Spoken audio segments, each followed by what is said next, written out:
Hey everybody, before the show starts, log on to musicmoneymakeover.com/shop to download all my books and free guides. And while you're there, click on the book a call tab to book a one-on-one Zoom call with me to get all your music business questions solved. Enjoy the show. Hey everybody, welcome back to the Music Money Makeover Show. My name is Casey Graham, and on this episode, we're talking about No Limit Records, right? And the producers from Beats by the Pound. Okay, so this is on the 85 South Show, all right? So I'm borrowing clips from the good folks over at the 85 South Show to bring you some music business points that they talked about in this phenomenal interview, talking about their, stories from No Limit and how it was recording in the studio and the sheer amount of effort and work and the process, right, of that time period when they were there. Now, of course, I was looking for music business points, and I did find some all the way at the back of the interview. And I think you should go check this episode out if you just want to kind of get a grasp on some things in the industry that maybe you should look out for. Here was some points that I pulled from that. But before we do that, we got to jump into Copyright Explained. And as usual, if you want to donate to the channel, you can right over here. And if you have copyright down already, you can skip that right down below with the channel, with the chapter skip buttons below. However, I do suggest you probably want to watch this on this episode. All right, anyway, here we go. Copyright: the sole right which an author has in their own original literary compositions. The exclusive right of an author to print, publish, and vend their own literary works for their own benefit. Now, of course, there are two main rights of copy that the music industry operates and revolves around, and that's the masters and the publishing. And the masters is referred to as the sound recording copyright. Sound recordings as in records, masters, phonogram, or the audio recording file, i.e. the WAV, MP3, AIFF of the composition and or song. Now you can collect your master recording royalties or the proceeds due from the sale and streaming of the master recording via your distributor like TuneCore or DistroKid, and if you have a major label deal, then it's them, all right? Now, you can also collect the performance royalties via the master sound recording via Sound Exchange and PPL over in the UK. Sound Exchange is based here in America. And if you are outside of America, any other organization that collects these sound recording performance royalties are referred to as neighboring rights. Now, publishing is referred to as a performing arts copyright here in America. Okay, performing arts as in the composition, sheet music, MIDI files, publishing, or song to be performed. You can collect the performance royalties for the composition via BMI, CSAC, ASCAP here in America and PRS over in the UK, and other countries have their own performing rights organization as well to collect those royalties for you. All right, now you can collect the mechanical royalties due from the composition via Harry Fox, Music Reports, and the Mechanical Licensing Collective here in America. You can also collect your mechanical royalties over in the UK from MCPS. So now, Lyric Find right here. You can get your lyric display royalties from Lyric Find and Music Match, but that's that. Let's go through the 6 rights of copyright to be exercised to the fullest extent of the United States Code under Title 17, and that's the right to reproduce. The right to reproduce the copyrighted work in copies or phonorecords, physical or digital format. The right to prepare derivative works. The right to prepare derivative works based upon the copyrighted work.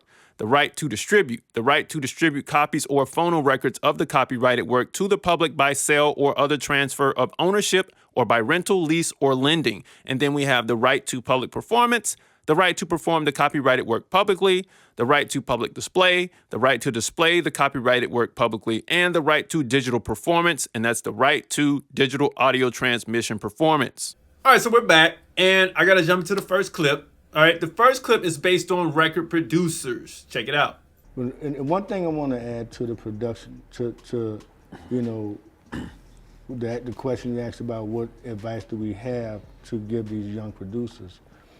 First of all, know what the definition of a music or record producer is. Really find out what it, see, just because you could spend $1 million on equipment and push some buttons on, make some beats, or copy and paste, whatever the case may be, whatever works for you. But it's more to that than production, the music production. Right. Like you got some people who don't even touch the equipment, like the Quincy Jones, like the Michael Jacksons, Puffy. Like the Puffys. You understand what I'm saying? But the true definition of a record producer is the one who actually puts the record together, supervises the session, the songs, oversees that process. Just like a director behind the film camp, a director of a film or a movie, and a producer, they put together the talent and compiles that, and then compose it and consider and hires the musicians, how they do the delegation from each artist and the songwriters. You understand what I'm saying? And considers the budget, how it's going to get paid for. That's what a record producer is. You know what I'm saying?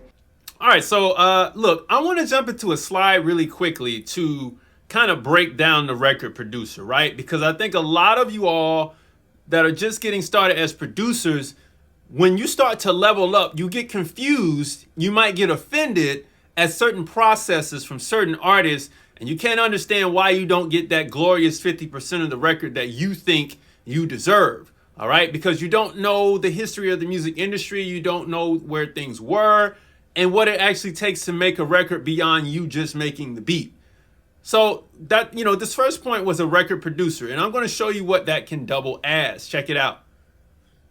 So record producer can double as an executive producer, right? Or also known as one.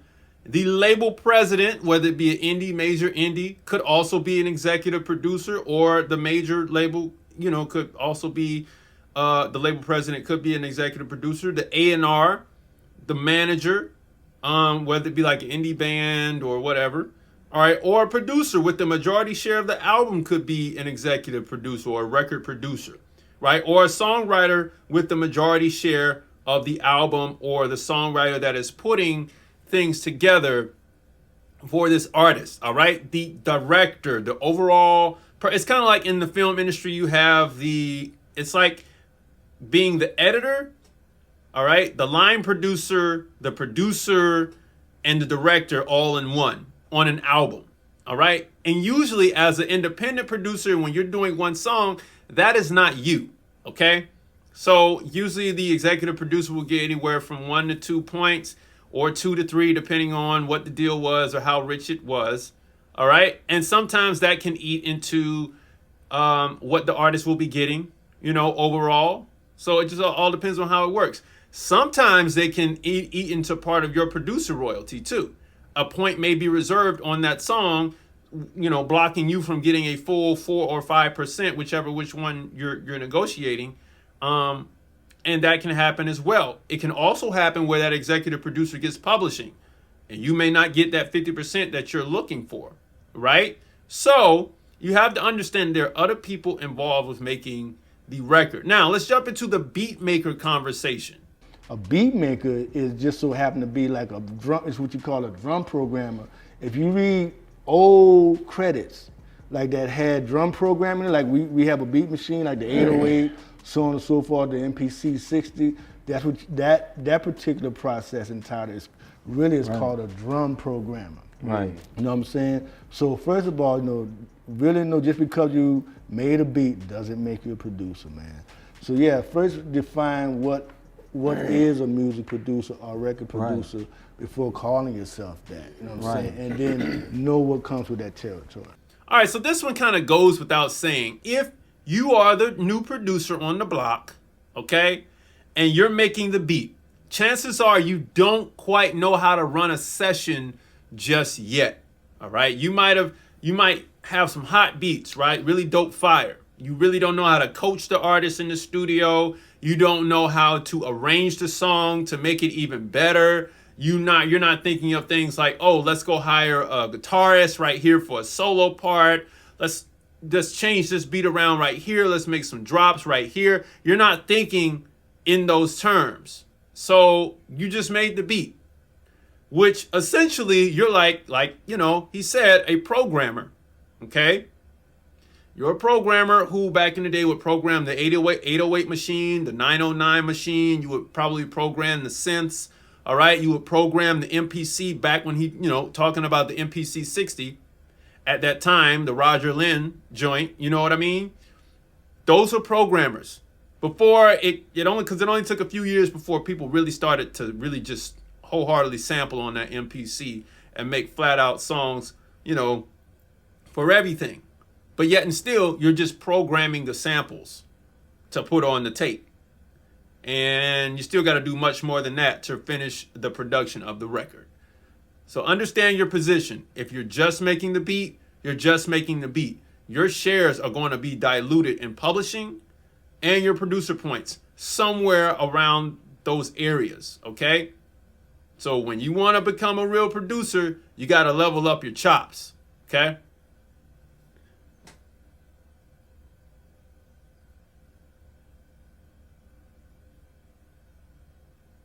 All right, now, so let's jump into the next clip.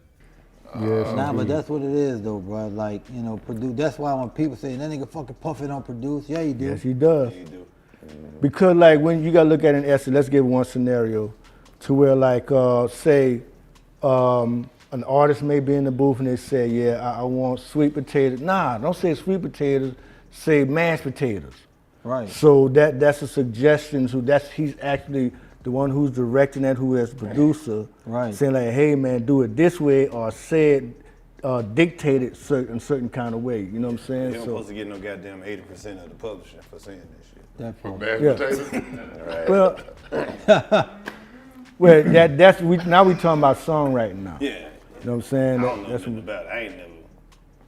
So for those of you all who don't understand, he's referencing Puff Daddy, Diddy, Sean Combs, right? And, you know, Sean normally comes in, or Diddy comes in as an executive producer most of the time, all right?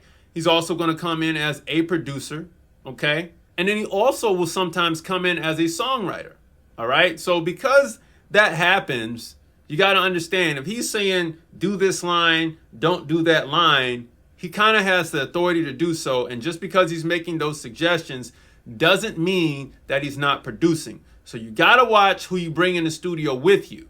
Because if you just bring anybody in and they start making suggestions about what you should do on your song and nobody asks for their opinion, then if they're smart enough, they can come back and say, hey, I wrote that, but you didn't cut me in and nobody included me on this. Now there's a split discrepancy here that has to happen. So you got to be careful about the company you keep when you're in the studio. Let's go to the next clip. So we look at this equation. Music business is this: 90% business and 10% talent. Yeah. You know what I'm saying? Mystical even said that on one of his records. You know what I'm saying? So if you be on that 90%, you know what I'm saying? Creativity always happens, you know, but you got to know how to monetize that creativity and know how to really protect yourself by number one, getting copyright. Right. You know what I'm saying? And also learn how to find which publishing company that fits what you want to get out of the deal. You know what I'm saying? 90% business, 10% talent. Now, for all of you writers, or I mean, not writers, but all of you artists, don't think that this is like, you know, like we're throwing shade and you know, throwing salt on your game and raining on your parade here. Look, we get that, you know, this thing wouldn't go around without you, the talent, but talent doesn't solely make the industry go around. Because remember, you got the producers, the record company, the publishing company, the engineer, the songwriter, executive producer, right? The session musicians, the arrangers, right? And then once you get out of that, you got the manufacturing plants that if they're still pressing vinyl at this point for small runs and small run CD pressers. And then you got your DSPs, your Spotify, your Apple Music, all of these companies, all of these people. When you go on tour, the light people, the roadies, the monitor guy, the front of house guy, all these people make the industry go around, okay? 90% business, 10% talent. So if you're stuck thinking that the world revolves around you and your industry, it really doesn't. Yes, there wouldn't be a record label without the talent, but there also wouldn't be an industry if someone with a business hat didn't come along and say, hey, we need to put all these people in place so that we can generate cash for the talent. So as long as you understand that, you should be good. Let's go to the next clip. Just know how to study the business. Right. When I came up, that was before the internet. We used to go to the library and go get the forms, and you know what I'm saying, and see from the Library of Congress, and go to bookstores and find book back in the day. There was this book that Kashif, shout out to Kashif, wrote called What You Better Know About the Music Industry. Yeah. So I know there's many more books that came out since then that you got to study this because it is a job. It's an industry. You know what I'm saying? I thought I would throw this one in there because I'm not, I've never had to register. I think one time I registered my copyrights on a actual copyright form. All right. But after that, everything was done online. I didn't even know that you could get those copyright forms at the library. I'm a young guy, but you live and you learn every day, and that was something cool. So I thought I would throw that in there. Let's jump into our last clip here. And have a team that believes you outside of the music, man. Like we got two lovely ladies over here, man. Shout out to Mimi. I know why y'all shout like out to them because Sadiq. they rap gangster music. Yeah, man. Those are different kind of ladies. They do what they do, man. And having a team that you can have confidence in, they have confidence in you. Yeah. You know what I'm saying? I mean, it takes a team to make this happen, man. I mean, the music is one thing, but there's a whole nother business outside of this that gets it to y'all, that gets it to this part. Yeah. Right. You know what I'm saying? Yeah. You gotta understand that it's a whole machine that runs this. If you so happen to have, a product that, you're ready to put out in the public, expect what comes with it because there's some politics that come with it. A whole lot of it. You know what I'm saying? So I just gotta put that out there. Not their business to teach you the business. You just a product. Yeah, you gotta do it. Now I want to add to this. If you don't believe in yourself, if your team believes in you more than you believe in yourself, you're not going anywhere. You're fizzling out fast. You're on a speeding train going nowhere. Because it's on you as an artist to wholeheartedly believe in yourself. Producers, it's on you to believe in yourself and what it is you do. If you don't think what it is you do is great, all right, or is great enough to get you to the next level and then to the next and the next and the next, nobody's going to put that much belief into you because they got to keep the belief for themselves so that they can level themselves up. So you got to have a team that believes in you, but you also have to believe in yourself, all right? Anyway, that's been today's show. I hope you've enjoyed it. Log on to musicmoneymakeover.com. Download all the books and free guides below. Don't forget to jump onto the producer contract course. And I will see you all later. Peace. Hey everybody, thanks for watching the show. Log on to musicmoneymakeover.com/shop to download all my books and free guides. And while you're there, click on the book a call tab to get a one-on-one Zoom call with me to get all your music business questions answered and solved. Thanks for watching.